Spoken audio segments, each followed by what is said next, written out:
there has to be purpose behind the message, there has to be purpose behind the performance.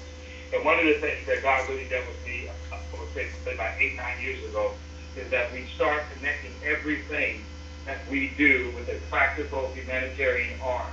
That our reach is not just in the church and not just with spiritual matters, but that we begin to reach with practical matters. And instead of trying to reinvent the wheel, I made a conscious choice to partner with organizations like World Vision, like Hope for Haiti, like the LA Dream Center, that were already doing it in a very effective and powerful way, and lend my voice and lend my resources and funds and my time to make sure that those operations and those missions programs continue to go forth and make a difference in these children's lives. You know, one of the programs that I partnered with early on was Hope for Haiti with Davida Estrella, an old friend of mine.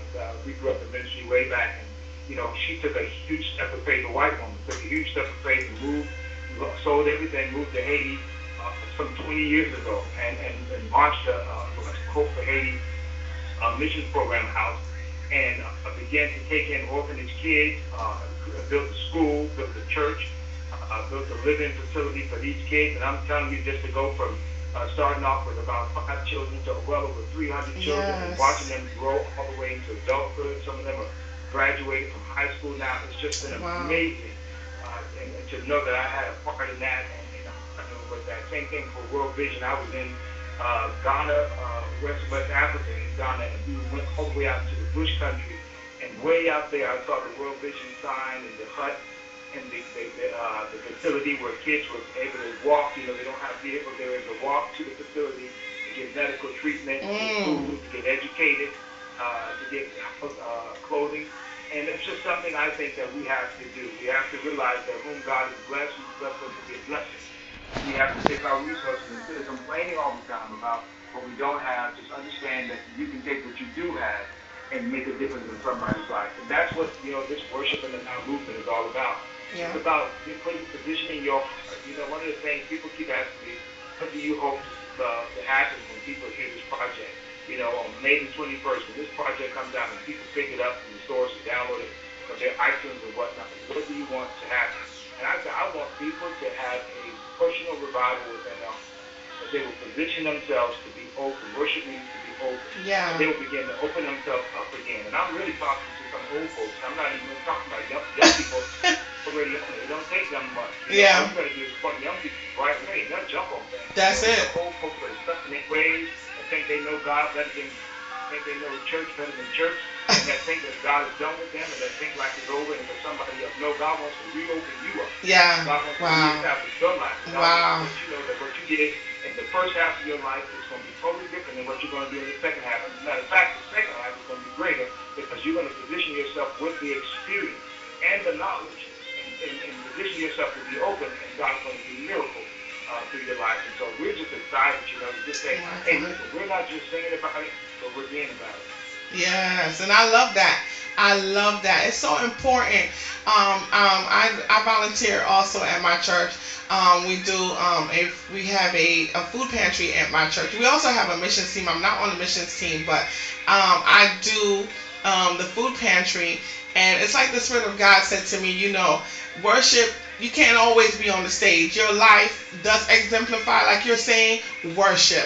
And I wanted to do more. I wanted to do more than just people see me on the stage doing worship, because I think people or the audience or the congregation really feel like that worship leaders are not reachable, they're not touchable, they're not personable people, they're just there on the stage leading worship, and when they're done, they're done. But I wanted to just show in my community that I'm not that kind of a person. So I volunteer at the food pantry that happens every other weekend. We feed our community, and sometimes it'd be like 60 families, 50 families, you know, that we feed and we give food to, and it's such a blessing. And they always say to me, aren't you the one that, you know, you be on the stage? I say, yeah, come shake, you know, come and we hug each other, and it's a blessing. So I know the feeling of just maybe a fourth of what you, because you've been all over the world, but I know the feeling of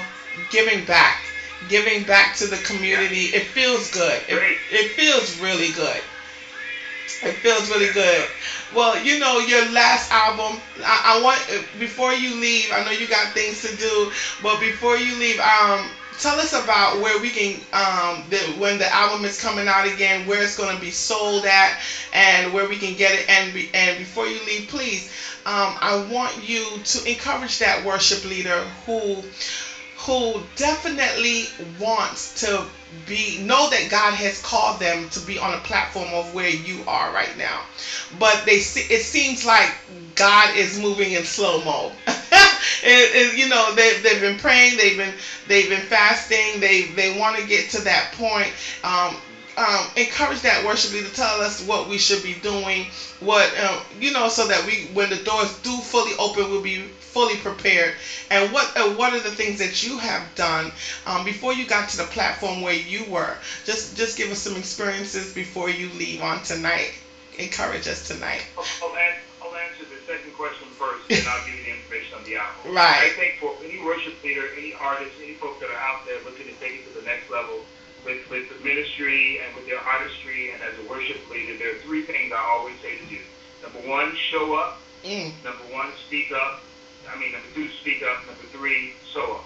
Number one, show up. First thing we got to remember to do is stop bickering, complaining, and thinking that there's no spot for us nowhere. Wow. God has you in, backwoods Alabama or in, nowhere land, Texas. Show up at the nearest church or the nearest place where somebody can be touched by the musicality that you have to offer. Too many times people sit at home because of different things, where they just want me to sing on the praise team or they just want me to sing back up, and I feel like I can do better than that. Everybody has to start from somewhere. So you cannot feel bad about, starting from ground zero, if you will, or starting in the choir, or starting as just a volunteer team at a local ministry. Show up, because as you start showing up, God will then show up, and God will then start opening doors, and you'll find favor in men's eyes, in people's eyes, and in God's eyes as you do that. So the first thing I would say is show up. Don't sit at home hoping and praying that something's going to happen, while you sit at your house. You've got to be at the right place at the right time. Yeah. The second thing I would say is speak up. Let people know about what you're doing and do those things. One of the things I did when I started out was, even as I had the job as a worship leader at Paul's Church, I still went out and sung at coffee houses. I still went out and sung at bookstores. I sung at Barnes & Noble. Hey, listen, you talking to the person that did shows at Barnes & Noble, Panera Bread, Starbucks. There's a place I was going to sing at. And can I tell you, I'm proud of them shows more than some of these big shows that I do now. Wow. And it used to be so much fun reaching into the community of a bunch of people that would have never darkened the doors of a church. We didn't go in there real religious and all that kind of stuff. We sung music that they could understand. Yeah. And we were able to share the music and the message, and it reached to pack those places out. That's how I got my first record deal. A label was in one of those stores and saw all of these different cultures and races of people sitting there listening to me sing, and that's how I gave them my first record deal. So that's when I tell people to speak up. Let people know you got music. Get with the local producers and all. So many people always, are hitting me up or hitting up other colleagues of mine, other artists that are already out here and whatnot, saying, give me a break, give me a break. Breaks don't come from the top. Break comes from the bottom. Yeah. You got to look around who's around there locally, begin to connect those people and begin to make sure what you see. Because the first thing those people are going to ask you is, who knows you back home? Mm-hmm. Who can, if we put an album out on you, who gonna buy it from back home? Well, ain't nobody know you from home. You don't even go out and speak for nobody. Exactly. So you got to be willing to speak up and sing at weddings and funerals and conferences. Donate your time as a musician and whatnot. Don't look for the big bucks first, but look for the stage. And if people don't give you a stage, I always say, build your own. I tell people to sow into people's ministry, sow into folks' lives that you want to look like. Get out, buy albums. When I think about they want to sing albums, they don't even own the lifestyle. It's just busy burning people's stuff and yeah, that's true. Cheating it, and if you don't, and then that stuff's gonna come back on you. One day you're gonna have an album, and you don't want people to buy your album, anybody to buy, because that's what's gonna reap what you sow. So sow into other artists and gospel artists. Come to these conferences when we have them. Come to these events, these musical things, and take up into what it costs money to get there. Where if you don't feel your career is worth investing in, then nobody else will. So you got to be willing to sow up and sow into these things, and God will show up, and you'll see some results. And nobody, I don't care how much, you might just be hearing about Javen for the first time in your life. Javen's been out here for a long time. You might have heard Kirk Franklin for the first time a couple years ago, whatever. But Kirk has been out here. Israel, you can go on down to this. These folks have been out here on this streets for a long, long time. Yeah. So don't you worry about it taking a little bit of time and whatnot. Only thing you got to know is it's going to happen.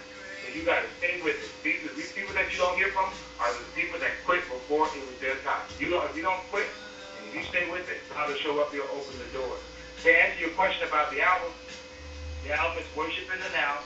It comes out through Ty Scott Records. I'm so excited. Got Scott and Brian and the whole team at Ty Scott. The album's going to be available in all stores nationwide. You'll be able to go to Walmart, Target, any Christian bookstores. You'll be able to get it. It's also going to be available on iTunes, wherever digital downloads available. And y'all, this is my first live praise and worship project, first gospel album.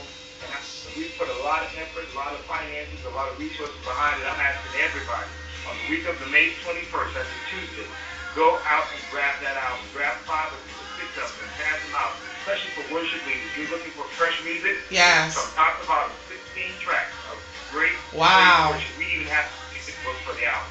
So I'm asking everybody, get out there, support us May 21st, Worship in the Now, name of the album. Everybody from Marvin Winans to Nita Hank, Jonathan Nelson, all of them on it. You're going to love this album. It's going to bless you. Woo. Thank you so much. I'm excited. I'm so excited for you, Javen. I want to thank you so much. Listen, you tune into the Judah Mix Experience, your girl, Lady Ashley. I'm here with Javen. And get that CD on May 21st. Get that CD. I want to say thank you so much for coming live with us. God bless you. I hope to meet you in person real soon. Please, let us know. And let me tell everybody, follow us on Twitter. It's Javen